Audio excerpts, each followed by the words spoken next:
I really never expected to come back. And the only reason I did is because of the knee replacement. But I was definitely hoping for a much different ending this time around. I actually was like, okay, this is going to be the perfect ending, and it almost was.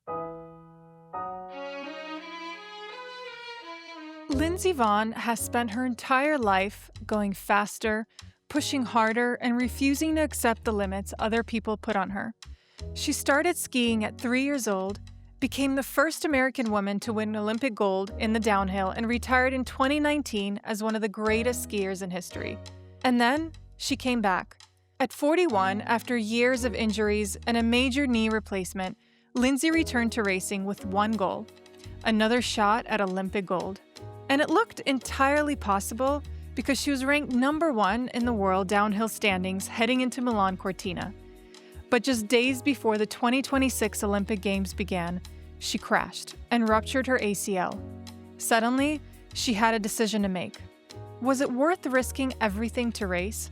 She decided it was. And then, on the Olympic downhill, she crashed again. So what happens when you risk everything for one more shot and you don't get the ending you imagined? Today, we're talking about ambition, aging, pain, resilience, and what it means to keep going when the world tells you it's time to stop. And of course, we ask the big question: is this it, or is she coming back? I'm Maria Sharapova, and this is Pretty Tough. Support for the show comes from Amazon Prime. It's important to have hobbies. In fact, it's one of the keys to feeling fulfilled. So when the opportunity presents itself to try something new, take it before you lose momentum. Try those painting sets out at the next girl's hang, or invest in that sushi making kit for date night. Maybe a new set of bicycles for the family? Better get those helmets while you're at it. And rest easy knowing that you can find it all on Prime. Visit Amazon.com/Prime to find millions of items delivered fast. Same-day delivery? It's on Prime. Available in select areas. Terms apply. Lindsey, welcome to Pretty Tough. I'm sitting across an ultimate badass, and I'd probably rename this episode Pretty Fucking Tough because you're sitting across from me. Thank you so much for joining. You are like the ultimate compliment to grit and grace, and you've been such a strong example of that throughout your entire career. So I'm so excited about this conversation. Thank you. I love starting these segments with a quote by the guest. And there's, you're laughing already. Which one did you choose? I chose one from last year, and you say, quote, "No one expects me to do anything, but also everyone expects me to do everything." And you said this in the context of your Olympic bid, but I think that contradiction is so relatable to so many women. And talk about how it is to handle such ridiculous expectations. I feel like it's kind of always been that way, but especially so when this comeback. I mean, on the one hand, everyone was kind of tearing me down because I'm too old and, I'm not going to do anything. But at the other hand, they expect me to do everything. And if I don't do everything, then I'm a disappointment. So I felt like in some ways it was a lose-lose from the outside. But for me, it was a win-win because I knew I was going to exceed everyone's expectations anyway, because I have obviously high expectations of myself, but I do feel like that contradiction exists for so many people, especially women. What is something that you are capable of today in your 40s, post the Olympics, that would surprise people? I mean, my forehand's not that good, but my backhand's not bad. You and me, girl. I could say the same thing about my forehand and the same thing about my backhand. I think you're not in the same conversation as me, but I don't know. Sorry, I'm on the bunny hill, so wait, this is we're we're speaking even. the same language. Okay. No matter what age we are, as we get a little bit older, we certainly feel it. Like throughout your career and now in your 40s and as part of this comeback, what were some of the things that you noticed in your body, and what were some of the differences you noticed in your training than maybe 10, 15 years ago? I mean, it was funny because I honestly expected it to be a lot worse. I expected to be more tired and for things to wear me out more quickly than they used to. But because I had had my knee replacement, physically, I actually felt a lot better than I had the last probably 5, 6 years of my career before because I finally could work out harder. Like, I was injured almost every single year for the last 5 or 6 years of my career, so physically, I felt amazing. I actually think my body responded also better to the training. I don't know if it's because I finally, like, grew into myself, but I, like, had better muscle tone and I kind of finally lost, like, the baby fat, and I don't know why it took me to my 40s for that to I was happen, let's clarify that. but You lost it in your late 30s. literally, I was like, "What is going on here?" But, I actually did more runs skiing than I did, again, at the end of my career because I physically could. Um, I tried not to, like, push myself too hard because mentally, I feel like I'm younger than I am physically, so that's always kind of my issue, not just with age, but in general, like, my mind thinks that I can do a certain thing, and I need to, like, keep the reins on, so even more so that because I was older, I was like, "I need to be careful," but shockingly, everything went much better than I expected Oh. despite the age.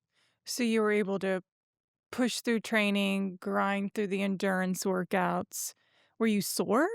Yeah, but, like, honestly, not as much as I thought, and I loved it. Huh. I'm maybe I'm a little bit She is I'm a superhuman. glutton for pain, I don't know, but like, the actually, when I got hurt after the Olympics, I was driving back home, and I was coming up the hill to my house, and I thought, "God, I would love to do a hill sprint right now," and then I thought to myself, "What is wrong with me? Why do I wanna do that right now?" Even in excruciating pain. Yes, I was like, "What is" but I think there's just something for me that's, like, really therapeutic mentally to be working hard and be singularly focused. So, like, the work ethic, the pain, like, grinding it out in the gym was always something that I actually enjoyed because I felt like I got so much out of it, and I was so present and focused, and you're not on your phone, you're not thinking about emails, like, that was the one thing in retirement that I really struggled with is, like, there's no time really unless you carve out time in the gym or, like, you have a specific amount of time where you're meditating, where you actually are present. Put Like, your we're phone being away. pulled in so many different directions, So agree. and with sports, it's nice because you can kind of be in this, like, bubble. And also because we know, I mean, there are people that play sports and can be distracted and check their phone every 15 minutes. But because of our experience, we know that to be elite and to be the best of the best, we can't have any distractions. There And the phone is a is a big big piece one. of it. Honestly, it's a huge distraction, and I think this next generation of athletes, it's become harder. I mean, Instagram and Facebook kind of just came out when I won the Olympics, and everyone was just kind of getting used to it, and now it's such a part of daily life that you can't no one's actually, like, present. They're always on their phones, and they're never in the moment, and sports is one of the few things where you actually get You that. You have to be have to be immersed. yeah, exactly. I remember a moment finishing a match at the US Open. It was like a third or fourth round. I win the match, I get to the locker room, and I see players sitting there that have just lost a match on their phone, on Twitter, checking comments, looking at photos, and just imagine the scrutiny, the emotional exertion. I mean, you've just lost in front of thousands of people, and now to hear and see what everyone else has to say, it's almost like, let's take a beat. Let's think about how we feel, and then open up to constructive criticism. Yeah. Or I just plain criticism. most of the time is plain Yeah. criticism, yeah. And that is something that's hard for me is not to look at it, like, not to look at those comments. I definitely take time or try to take as much time as I can after I race or just to be in the moment, especially in this comeback because I wanted to really enjoy it, and I knew there was gonna be a lot of criticism, so I was trying to block it out, but it's such a challenge. I mean, I feel like especially the people on Twitter, it's like there's not many positive voices out there. It's mostly people that are yelling like profoundly disgusting things at you. And of course, that's part of the job, and we all accept that. We know that. But I feel like it just continues to get more and more extreme, and it's hard to deal with. And how much is too much, like, ultimately? Well, like, where's the line? So let's go back. It's 2019. You retire from competitive ski racing. Obviously, it didn't stick for too long. But let's talk about that decision and in the context of being a professional female athlete for many years. From personal experience, we do occasionally paint this picture of a perfect ending. I remember it's what got me through workouts, that last push on the treadmill in a hotel gym, 5 in the morning jet lagged, where you just don't wanna keep going. It's been a tough few weeks on the road. And then all of a sudden, this image of yourself at match point, winning this, like, ferocious point. You're victorious, you're on your knees, you hug your team, and you get through that workout, and then you have this vision of what that ending looked like. Did you ever have that version of a perfect ending in your career? I think my ending in 2019 at the World Championships, I got a bronze medal, and I was racing with multiple fractures and no LCL on my left knee, and I think that was about as good as it could have gotten considering where I was physically at that time. But I did feel like I got to say goodbye, I did feel like it was closure. I felt good about the decision. It was a hard decision, but I felt really good about it. I knew I physically couldn't do this anymore. Um, and I really never expected to come back. And the only reason I did is because of the knee replacement. Um, but I was definitely hoping for a much different ending this time around. I actually was like, okay, this is going to be the perfect ending, and it almost was. I mean, this last season was so much more than I expected. And, to be number one in the world again was incredible. But I never in a million years would have thought that it ended the way it did. And so, yes, I pushed really hard through all the workouts, imagining this fairy tale ending that never came to be. But it was still I think, the best experience of my life, and I would never change the decisions that I made and how I approached it and what I did. Goosebumps hearing you say that. There's an element of letting go when you're an athlete. Like a lot of it is control, and you control, your training and the team that you choose to work with.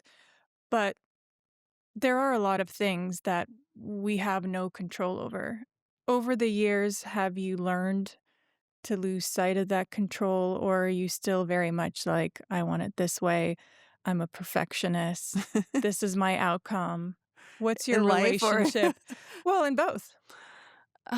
I mean, I think in ski racing, there are so many variables that we can't control that I let go of those, but I try to maybe hyper control the things I can. Like, my routine is really important to me. It's one of the few things that I can do that I know that I'm mentally prepared when I'm enter the starting gate. We could have delays for 2, 3, 4 hours, and you have to continuously be mentally and physically ready to start at any moment. So we can't control that, but I can control how I prepare, and that gives me a lot of confidence.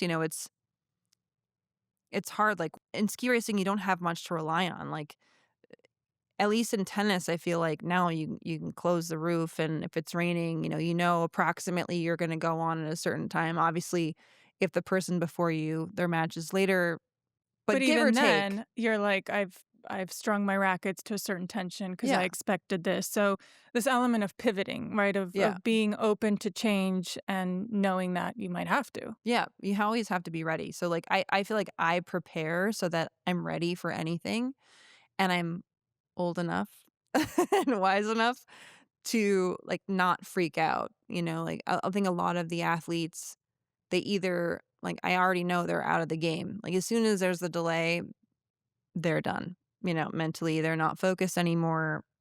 Check. Those 20 athletes done.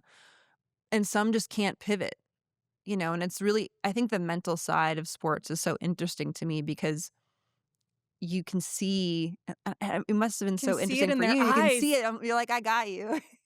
You're so So true. done. Even in the coin Yeah. toss. You're like, you You're are like, so scared. there's, like, no happy feet there. They're, like, glued to the ground. You're like, "I know you're nervous." Yes, it is Like, it's the very silent. clear. You have no poker face. So true. You touched upon it briefly in the beginning, but when you came back after retirement, there were a lot of skeptics. People asked you questions about why you're coming back and did you have the right intentions? Are you doing this for fame? Are you doing this for money? What is it? And it's from the sidelines, as someone that competed for so many years, it's incredibly frustrating. Why do you think people in general are threatened by women that want more and women that get more?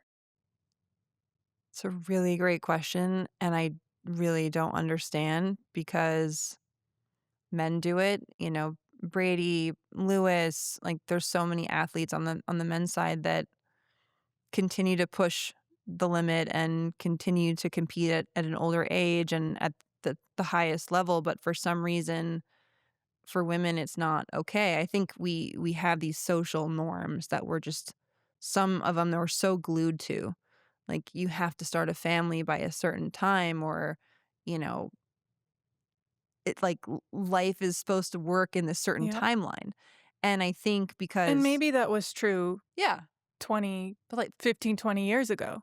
yeah, but it's not now. I mean, life expectancy is so much longer, there's so much advancement in medicine and egg freezing, and there's so many things that we can do as women to allow ourselves to be able to have a family later in life, that we can focus on our careers. And it's not just athletes, it's obviously so many women that are driven. Like my sister has her own company and she's 37, and but still there's so much outside societal pressure that she's late for something. And so there's this like weird stress that we have that we shouldn't have.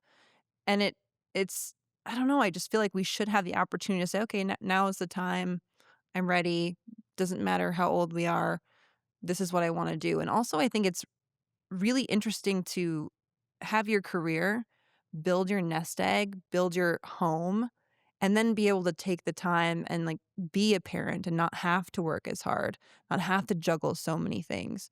I mean, that's obviously a luxury, that I'm, very thankful that I've done enough in my career that I can do that. But I think that's an interesting concept to think about. But I don't know why we get so fixated on what women can and can't do, as opposed to just saying, let's all do what makes us happy and empower each other and support each As a other. collective. But you're the perfect example of turning people's doubt into fuel. But not many women have that confidence. Is there, like, when you're sitting across from your sister and she has those doubts and insecurities or questioning her next move, what do you say to her? I'm like, you have time. It's not a big deal. You're going to be totally fine. Like you're focused on your career. You're going to have a family. Everything's going to work out the way that it's supposed to. But she's still, no matter how many times I say that, it's like, oh, well, all my friends have kids. I'm the only one that doesn't. And same with me. I'm like the only one that doesn't have kids. So it's, as much as I want to pretend that it's not a problem, it's still like I get asked at dinner, like, how many kids do you have? I'm like, I don't have any yet. Oh, it's like this letdown. But even when you have your first, you know what the next question will be? When's your second Yeah. coming? It never You're stops. like a baby making machine. Maria, just Question. pump them out. Come on. You're an athlete. Wait, just me?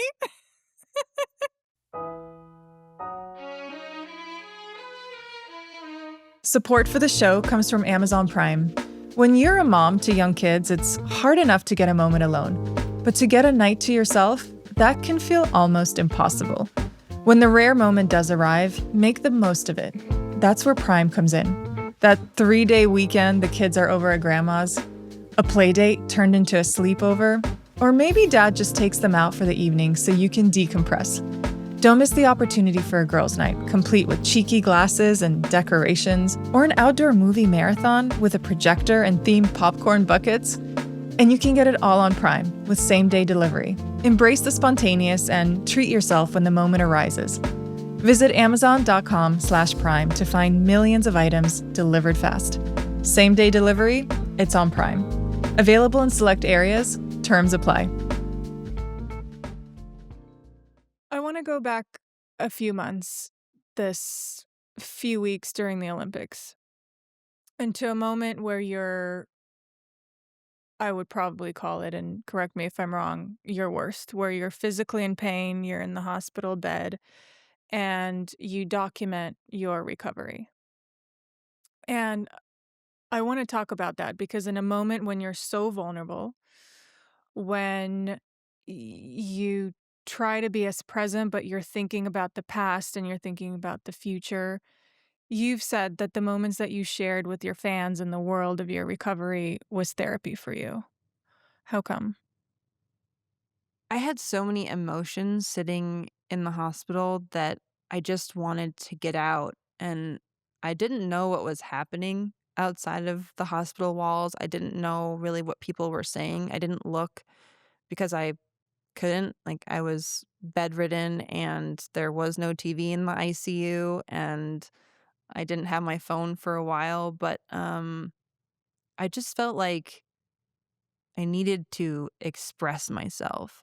And if I held in these emotions, it was like eating me inside. And because, the world was watching me and I expected so much from myself. And I think a lot of people hoped the best for me. I just felt like I needed to say how I felt in that moment. And like my first Instagram post, I was it was late at night and I was so tired and I was obviously on a lot of medications. I didn't even know if any of the words made sense. I just literally was pouring everything out.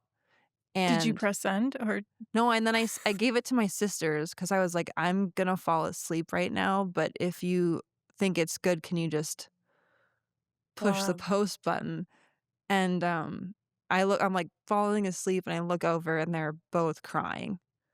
And I was like, okay, so it's okay. They're like, "Yep, we just posted it." So, I don't know, it was emotional, it was therapeutic, in a lot of ways, I journal a lot, and I think for me, it was like a form of journaling, but on a public Hmm. forum because it was important to me. I don't know, maybe that's not the way everyone else would do it, but that's how I felt was the most helpful for me to express myself, and it was almost like a relief that I was able to just get it out. But you've crashed many times. Just a couple. Why did it feel different this time in terms of what you wanted to share? I generally am not someone that is very filtered. I usually just say what's on my mind, which sometimes is helpful, sometimes not so helpful. But I guess I felt like it warranted more. And also, I felt like I needed to express more because I felt such deep emotions because that journey was so special to me and that Olympics was so special to me. And I was so disappointed and heartbroken, but yet so thankful for the journey and for the opportunity. It was what I needed to do. And And as also perhaps for the people that did follow you, that were pushing for you, that wanted you to be at the podium. and I did get a lot of messages from a lot of friends and from people that I would never have expected, to hear from. And they all said, we're crying, we're here for you. And I didn't want people to cry. I, I I was so thankful for what I had, and yes, it was a horrible situation, but, like, I wanted to take the risk, and I was 100% aware of what could happen. As a ski racer, we're all aware of what can happen, but I didn't want anyone to feel bad for me. I didn't want anyone to cry. I wanted them to say, "I'm gonna try too, even if I don't get the outcome that I hope for." So that was really what I wanted to get across. I'm like, "Don't cry for me. Let's just I love this have point hope." because as someone that competes at a high level in sports or their profession, there is this feeling of, I'm doing this because I know my limits and I know what I can do. I believe and I trust in the process. And I deeply trust that the outcome will fall into place. But you know that people around you will feel sad and will cry and ride or die with you. And I hated that emotion because I just wanted them to be happy. Yeah, For that's all we want. That's all we want. Like, I want people to be It's hard excited to and happy, explain, and yeah, but it's athlete to athlete, it is hard, and, yeah, your team, like, they're just as invested in what you're doing as you are, and I don't like seeing that emotion. I mean, yeah. it's hard because like, we understand what we're feeling and why we're feeling it, but I don't want other people to get down or cry or feel disappointment in the same way that we do, because they should be proud of what we all worked hard for. And I think, honestly, that was one of the hardest parts, was the disbandment of my team. The people that, work so hard, we work so hard together, their season was over too. Their Olympics were over too. They all just had to go home.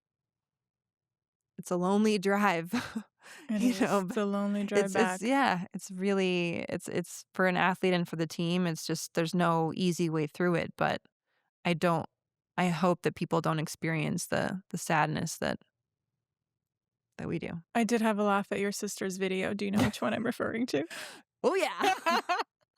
I think that's the most viral anyone's ever gone in a I hospital. love the video your sister posted of the Italian men at the Italian hospital. It just put a really fun spin on things. She's like, "I made this post," and I was like, "Oh my god, what did you do?" And, the doctors came in shortly after, before I had seen it, and they're like, "You know, your sister's post, Sister's in trouble. you're not supposed to have phones in the ICU." But the young doctors, they did like it. Like, I knew that it, like, hit a different level when, Diane Sawyer was like, "Your oh. sister's video." Oh my god, my sister's video. I mean, she found a way to keep it lighthearted, so I bravo mean, to her. honestly, it was like, this may be TMI, but, like, I am in bed and I have no control over things, and, like, these gentlemen are Huh. helping me, and I'm like, "I can't look at these men that are here."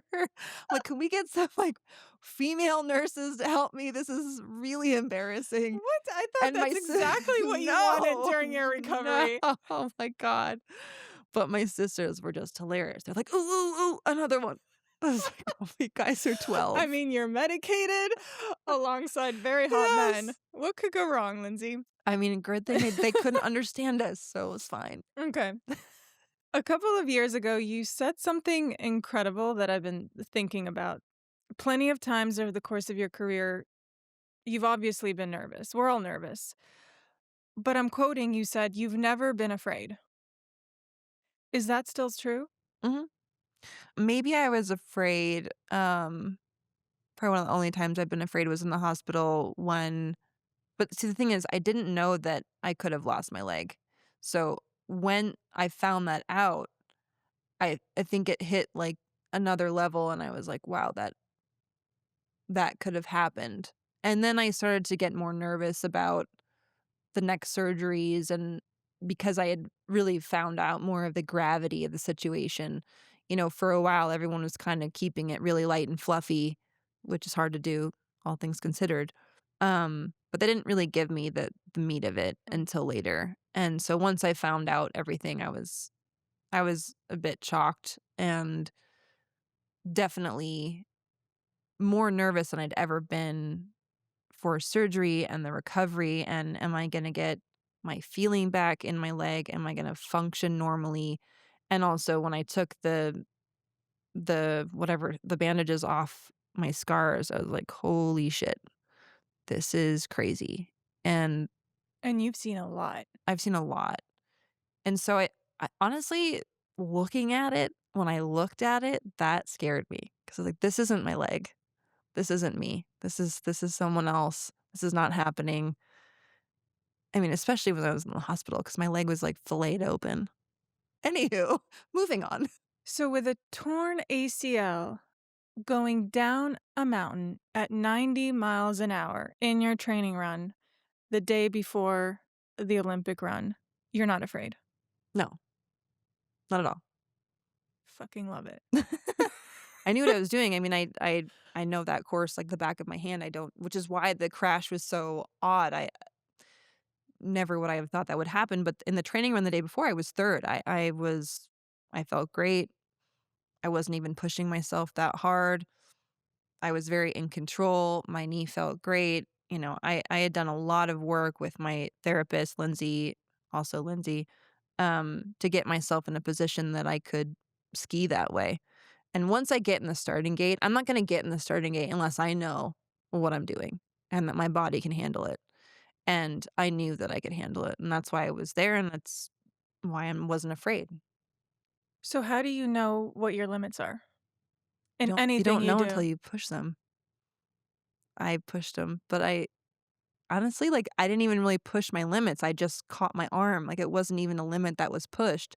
I think the limit that I pushed was actually more so getting a knee replacement and coming back to ski racing as a general concept because I don't know of any athlete that's in a professional sport or Olympic sport that's had a replacement and been competitive. But again, like, I know my limits physically and what I feel like I can do, and I would never have set down that path if I didn't feel I could do it. Um, and for me, that's why I crashed. Downhill skiing is not for the timid. We take a big risk, but that's the game. There's a lot of athletes that never raced downhill or tried and stopped because it's dangerous. Like, the likelihood of injury is almost, I would say, 100%. So that odds are at one point you're not going to be walking away. Um, but that's why I love it. And I crash because I push the limits. I want to win. You can't be a passenger. In downhill you have to push, and to win you have to push harder than everyone else. And so I was always willing to do that. Has your relationship to pain changed since the crash? Yeah, I thought I had experienced quite a bit of pain in my life, and this was just so many levels beyond what I'd ever experienced, and it was relentless. I mean, the first 12 hours were insane, and I hope I never have that pain again, and I hope no one ever has that pain. It was Bones are something different. Ligaments, I would take a ligament every day of the week. I would take probably 5, maybe 10 ACL tears before I take what I had. It is so painful and so slow and monotonous and tedious, and it's just unrelenting. So, no, I think my relationship to pain has altered in the sense that now I know what pain is. I feel like those are just, little scrapes. My 9 surgeries before were just, like, little nicks. Okay, let's go from pain to adrenaline. Okay, better. I mean, all sports have an element of adrenaline, but skiing is at the peak of all sports of facing adrenaline, of the emotions. I mean, going downhill under 100 miles an hour. When you're not skiing, when you don't feel that adrenaline, how do you make up for it in your everyday life? There is no way, There's nothing, but right? I play tennis. But that's Honestly, not the it's not the same. same, but there's nothing that's ever going to replace skiing. I've saved skydiving for, like, when I really, really need it, and I'm struggling and I need some adrenaline, like, one day I'm gonna need this. This is, like, my reserve, like, get out of jail free card is I'm gonna need to You're jump out of beyond a plane. skydiving at this point. Oh, but, no, I mean, I need to b I feel that kind of with competitiveness, and so tennis is actually a really good outlet for me because I can really focus on something, and I'm so bad at it that when I work hard, I get a lot better. So that feeling of achievement is great. So you kind of combine like the physical chess game that is tennis with like high effort and feeling like you're pushing your body hard and the feeling of improvement and in some ways success. So, And a sense of purpose, yeah, like having kicking little people's ass goals. is a great purpose. I I'm not love this competitive so at all. much. Oh my gosh, that fist bump. The Lindsay fist bump. But when you wake up in the morning and you don't feel it, you're not inspired, you're not are there days where you're like, I do not wanna do this today? And when you have them, like, what helps you get through those days? I mean, I try to have my mom's mentality and outlook on life, which was every day is a great day. And of course, not every day is a great day, but if you perceive it to be, it's going to be a lot better. And I look at myself as lucky to be able to do the things that I love to do. And even when I'm hurt and I'm dealing with, whatever shit that it is I'm dealing with at that time, I'm still lucky. It still could be a lot worse. And so I always try to have that perspective, and I think that changes my mindset. I pop out of bed and I'm like, I'm going to make today a great day. And sometimes it's not a great day, but I try, and I think that mentality is really what's gotten me through a lot of hard times. Does it feel like now you've had some distance after the Olympics and, as someone that knows the ins and outs of sport, like, after you've given yourself some time, you can, like, better reevaluate how you feel, how the public feels. From my point of view, even though it was not the ending that you wanted, there is something positive that I've noticed, and it's that people have really put a spotlight on the grit of a female athlete. Do you feel that? I am not sure. I am How still come? I don't know, I feel like there is an element of that. I think there's an element of, like, people understanding the sacrifice. So, in the way you said it, grit and what we go through as females, and I think that's really positive, but I'm still like, there's a part of me that's kind of stuck in what I read in the hospital. The negativity was extreme, and I haven't quite gotten rid of that. So it's hard for me sometimes to see the positives in it, although I know there are many, and I've gotten a lot of amazing feedback from a lot of people. But I think, for me, it was so overwhelmingly negative online that it was hard for me to gauge what was real and what was not. Like, is this really happening? Do they really think this about me? Or is it something totally different? And I think generally it was something totally different. It was more inspirational and hopeful, and you could see, what us as female athletes go through and how much we risk and sacrifice, um but it's hard for me to have that perception because of all the things that I read. I mean, I have really thick skin, but I was really vulnerable in those moments, and some of the things people said were hard. I understand, but from an outside perspective, there's so many people that have come up to me and have said, "I never appreciated the intensity, the resilience, the perseverance, despite the outcome of what a woman goes through behind those gates." I think it's more just me processing it. I think my perception is skewed. I don't think I see the big picture, necessarily, even though a lot of people have said really kind things to me. Um, it's still, I think, part of the trauma of the accident, and in some ways, that's even harder than the physical pain itself. Um, so it's just something I have to work through, and I think that's just gonna take time. Like, this injury is gonna be the longest recovery by a long shot, and I just have to give it time, physically and mentally, to kind of be able to move forward. Let's talk about working out Let's do it. because you're a Pump it beast. up. How do you train your body? Like, what is important to you? Well, right now, it's just trying to get as strong as I can before my next surgery. That's my only goal, and just trying to get my body back in general. I mean, I was in the best shape of my life. I was You were a fit girl. I was like, "I can't even believe that I look like this. With This is kind of awesome. She Can we looks keep like this this. going? How long can I keep this going?" Um, and then within 5 days, it was all gone. It's like jello.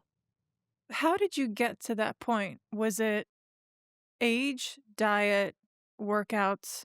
What do you think that combination was that got you to a point of like, wow, this is what I call fit? I think it's a combination of more sports science, so the workout programs were different. I was working smarter, not harder. Um, my workouts were really specific, and I thought we did a really good job with the programming in general. And I was also really committed and consistent. So I really tried when I had training camps at home in Utah to just be there for 3 or 4 weeks, consistent with the diet, consistent with the training. My trainer was there, my physical therapist was there, and everything was just dialed in. So it was a consistent level of high intensity focus and training. And I had the cold plunge and the sauna, which I didn't use before, like the Normatex, all that stuff wasn't available when I was racing before, or like some shittier version was available. So you focused a lot on the recovery. Yeah, I did. And I think that helped a lot. But in general, I had so much less inflammation because my knee was so much better that I think that just let my body recover faster in general, and I could take so much of a higher load because of it. And I think just because I had so many years of training under my belt, like, my body adapted quickly, and so It was familiar it territory. was familiar. And I did change, like, I love the glucose goddess, and, like, I changed the order of my foods. Are you still taking apple vinegar cider? No, that was I switched to Do you really believe in that? I think there is a lot to be said for the order. Like, the insulin spikes are real, and I think having a consistent energy level is important. I start my morning off with, like, a half of an avocado, or I just down some olive oil, and I think that just keeps me if that gives me energy, and if I have some sugar afterwards, it's fine. Even when you're not training? Yeah, I try to. Half It's avocado, discipline. but avocado can get really Hmm. blah after a Before while. your coffee? Mhm. That's discipline. I know, but it makes me feel better. So that's the thing also with me is Sorry, you that see, I'm on the other side. I'm on the retirement side. So hey, talk to me when you get there, girl. I was retired too. Oh, okay, but true. I'll let you know, but so far I'm still pretty good about it. Support for the show comes from Amazon Prime. Being spontaneous is one of those things that's so easy when you're young and harder to come by once you have more responsibilities. And when you have kids, forget it. But with Prime, when the moment presents itself, you can easily embrace spontaneity and shake up your routine with something new. Instead of another night scrolling on the couch, why not put together an epic movie night, complete with snacks and decorations? When the kids ask to turn a play date into a sleepover, make it extra special with one of those Galaxy Light projectors. And when there's a change of weekend plans, you can pivot and finally host that game night to try the new card game you've been seeing online. You'll find everything you need on Prime. Visit amazon.com/prime to find millions of items delivered fast. Same-day delivery? It's on Prime. Available in select areas. Terms apply. And how did you train your mind? That's a nice thing is that I don't have to train my mind. Like, I am a weirdo, and I am really happy to just grind. Like, no one can outgrind me. I am gonna sit there and just hammer it out. I don't know, I And if I ever doubt or think, God, it would be so nice to just get off the bike right now. I think about what I want to achieve, and I think about what my competitors are doing, and the fact that they're 20 years old. Does it help you gain an edge, Lindsay? It does. I mean, similar to Jordan, like, I like it when someone slights me or I think it's a slight because it will motivate me, and it can be really small things, but I just need a reason to push myself harder, and also when people tell me I can't do something, it's like that's an immediate go, like, I will do it. If you say I can't, I won't, I shouldn't, I will, I can, I am, like, I will just go full speed in that direction. So it's shocking that my competitors didn't figure that out sooner because the more they talk shit about me, the more competitive I was, and it just pushed me harder, so it always gives me an edge. Tell me I can't and I will. Did you do a lot of visualization? I always do. Yeah, I visualize the course because it's very similar, if not the same, throughout my whole career. Cortina was always kinda set the same way, so I visualize that a lot. Um, I visualize myself training, like, I don't visualize myself winning that much. I don't think it's good for me. I like to focus on the work and how I'm gonna get to where I wanna go, not the outcome. The technical visuals? Yeah. Did you ever visualize making errors or adjustments? Because before matches, I visualized for at least 10 minutes before every match. I'd never visualize winning a point. It was Yeah. all about technique. Okay.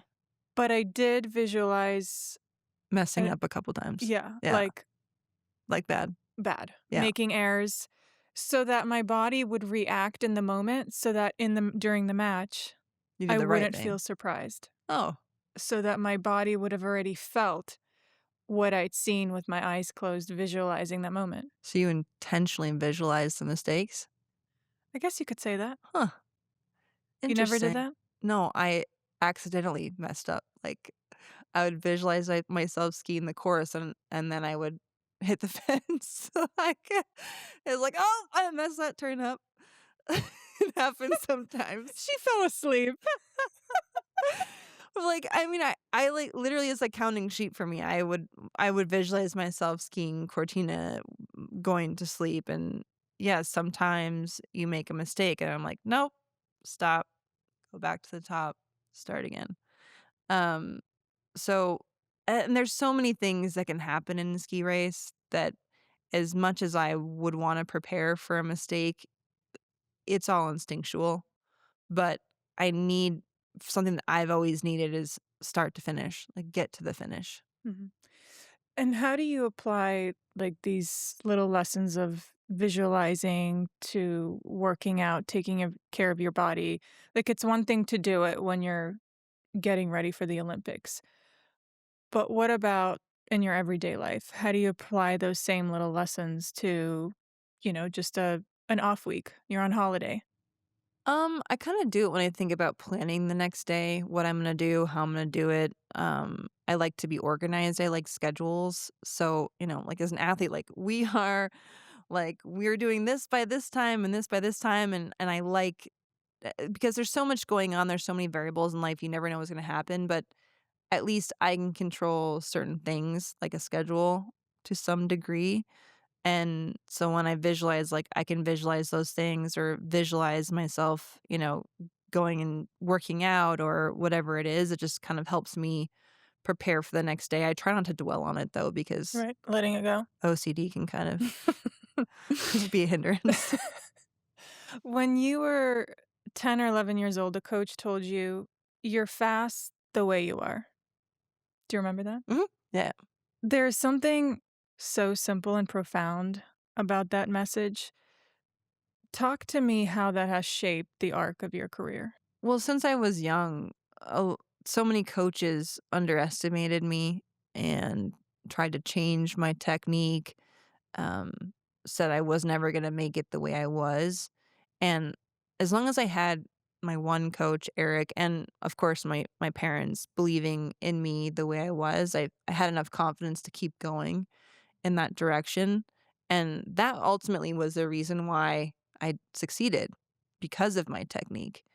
And so in my career, like that's just been my guiding light to keep steering me the direction. And my coach just passed away last year, but he said I talked to him last summer and he said, "You're your best coach. You know best. No one will know better than you." And so he just has these like amazing like tidbits that I always grabbed onto, and they've served me so well in my life, not just in ski racing. Mhm. And how do you balance that instinctual trust, but equally being open to change? I always listen to everybody. So I may not agree with everything everyone says, but I feel it's important to listen in case I miss something. I try to give everyone's voice a chance, and I might not listen to anyone, but I've heard them, I've analyzed, I've been thoughtful about it. I don't ever think that I know all the answers. The moment you think you know all the answers, you're toast because you stop improving. And if you have people around you that always tell you you're right, you're also toast. You need different opinions. You need to keep challenging yourself. Repeating the same thing over and over is not going to get you to the top. You have to evolve. Someone's always going to figure out some way to be better. And unless you keep getting better, you're going to get past. Yeah, I was gonna ask you like what advice you have, but you are almost like you're giving that advice to yourself as if you're speaking to a young group of girls that are skiing. Yeah, I kind of give the same advice to everyone in any sport and honestly in life. I think you have to be open-minded. That self-belief is the core, but you have to evolve. And as people in any profession, evolution is so important. I feel like complacency is the number one way to stop moving. Once you're content and complacent, forget it. As you watch a younger generation train, compete, recover, what are the things that you're noticing? What are the big differences that you notice in the younger generation that's coming up right now? The focus is challenging. The phones are a problem. An inability to deal with adversity, challenges. It's emotionally and physically difficult. I think not just in sports, but for the generation as a whole. I think we try to protect the kids as much as possible, but experiencing adversity, falling, having challenges, and learning how to pick yourself back up is such an important life lesson. And I feel like we've lost that. You can't protect kids from everything. And eventually they're going to fall. And if you don't teach them how to fall and how to get back up, they're going to really struggle with simple things that should be pretty easy. And I think in ski racing, it's a sport where you can't be coddled as much because you're on the mountain and you're mostly responsible for yourself. Like if you're cold, you have to go get some mittens. Like you need more layers. You have to figure that out. Like your mom can't tell you how to be warm. Like you have to experience it and figure out a solution. And if you forget your stuff in your bag at the bottom, you're going to freeze. So you learn quickly like, okay, something's wrong. I have to adapt. But in so many ways, I think we try to help kids avoid the problems or adversities, and that is not the way forward. They need to experience it and be able to overcome challenges on their own. And sports are an amazing avenue for that. But we need to I feel get them like to you're be pretty looking tough. They're I not pretty feel tough. They're feel like you're looking less. right at me and talking to me I because don't I think have you're a going to have child, a problem having your and kids be pretty when tough. he's cold, I'm like, "What do you need? Do you need a sweater? Do you need gloves? A hat? I'll give it all." Just let me babysit for a couple of days. I think he needs to go to Lindsey Vonn's School of Toughness. Lindsey Vonn, pretty tough camp.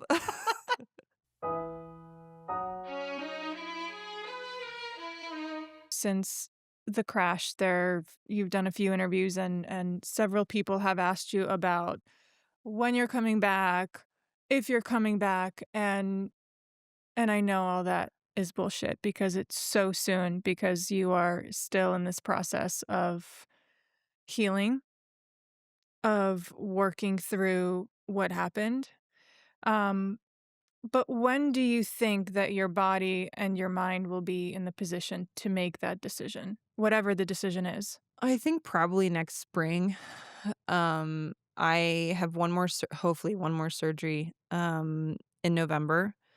They'll take all the metal out and finally fix my ACL, and then once I'm back from that, then I feel like I'll be able to, like, do a mental, physical wellness check and just see where I am. Because right now I'm processing still everything mentally, emotionally, and physically. I can't move past it until everything's done. Normally you tear your ACL, you get a surgery, you come back.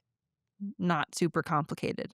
This is like surgery, surgery, surgery, surgery, and I just felt like I haven't been able to figure out where my ground is. Like, where is my base? What can I make a decision from? I don't know where I am. So I think as soon as I can physically stand on solid ground, I will be able to make that decision. But I'm pretty far away from knowing what I want to do at this point. Come spring, you feel like your body is healed. It's still may be a process. But if you do choose to come back, what would be the main reason of that comeback?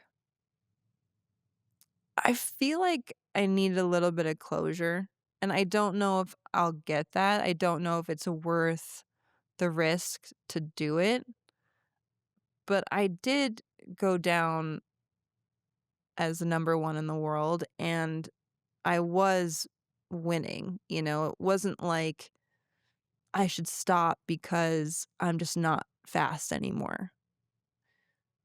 And so I don't know if it's worth the risk to just get the closure. But I don't know, maybe by spring, I might say, "Hey, I wanna be number 1 again." I don't know. What is Lindsay's version of closure?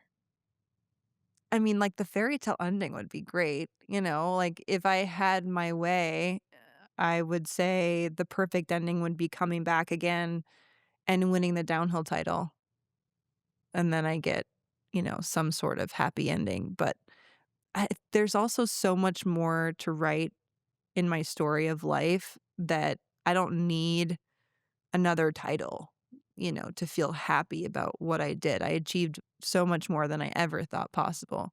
If I was talking to my younger self and I said, "Hey, Lindsay, you have one more chance to ski again. Would you take it?" I would say yes. So I have to like balance what's reality, like where I am physically, my age, and everything, and my competitive will to continue to push myself. Like, what's the limit? What's the line? Because I already retired. It's not like I don't know what's waiting for me on the other side. But I've already let the cat out of the bag. Like, now I got to put it back in. So I don't know. It's like, is the cat out? Is it in? Where is the cat going?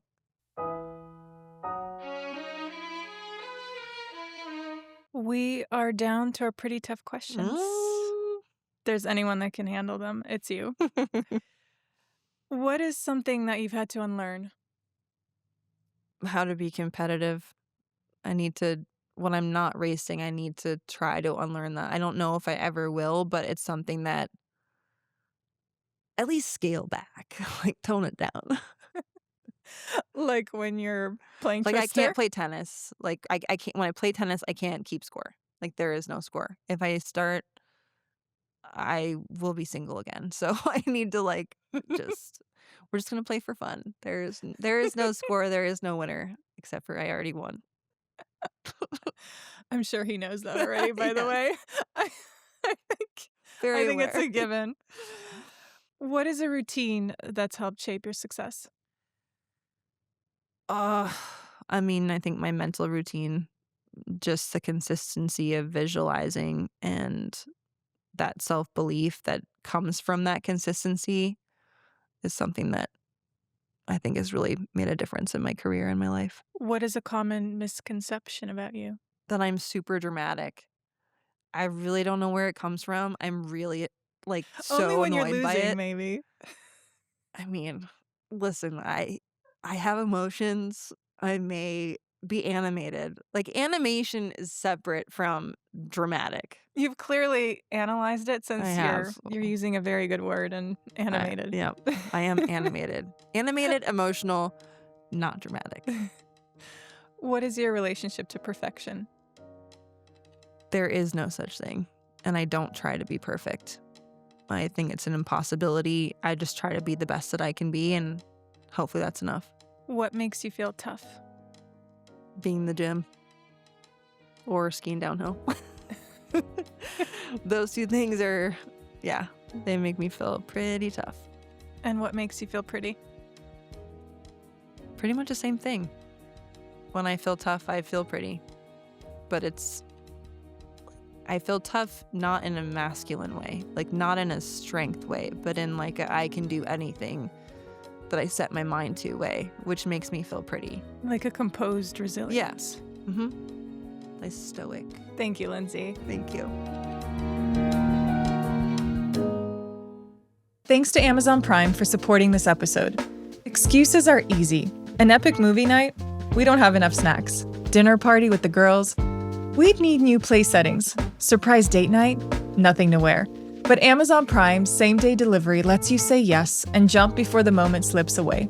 So when the mood strikes, try that new popcorn maker, order those cheeky drink glasses, get that new perfume, and turn that I wish we could into an I'm so glad we did. Visit Amazon.com/Prime to find millions of items delivered fast. Same-day delivery? It's on Prime. Available in select areas. Terms apply.